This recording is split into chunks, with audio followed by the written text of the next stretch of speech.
ശ്രീകാന്തിനാ food രാവിലെയോ? ആ രാവിലെ ഞാൻ ഇപ്പോൾ ഇച്ചിരി സ്ലിമ്മായിട്ട്, നേരത്തെ ഞാൻ പഴങ്കഞ്ഞിയായിരുന്നു. പഴങ്കഞ്ഞി ഞാൻ മേടിക്കുമായിരുന്നു. പഴങ്കഞ്ഞി അറിയാമോ? പഴങ്കഞ്ഞി ചോറ് പഴഞ്ഞി പഴങ്കഞ്ഞി അതൊരു പഴഞ്ഞി എന്ന് ഇപ്പോൾ പറയുന്നത് ഒരു 2 വർഷമായിട്ട് കഴിക്കുന്നില്ല.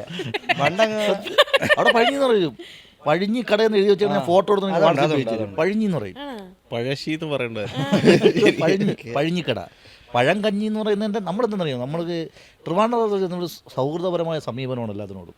പഴം കഞ്ഞി എന്ന് പറയുന്നത് പഴഞ്ഞി അത് പറഞ്ഞില്ലേ പറയാൻ പോലും പഴം കഞ്ഞി, പഴയ രണ്ടുപേരെയും കൂടെ ഒന്നിപ്പിച്ചവർ. പഴത്തിനെയും കഞ്ഞി. നിങ്ങൾ നമ്മുടെ കറക്റ്റ് മലയാളം പഴം കഞ്ഞി അല്ലേ? പഴയ കഞ്ഞി. ഞാൻ നേരത്തെ അങ്ങനെ പണ്ട് നേരത്തെ കഴിക്കുന്നത്, പക്ഷെ ഭയങ്കരമായിട്ട് വയറ് പഴം തുണി, പഴയ തുണി.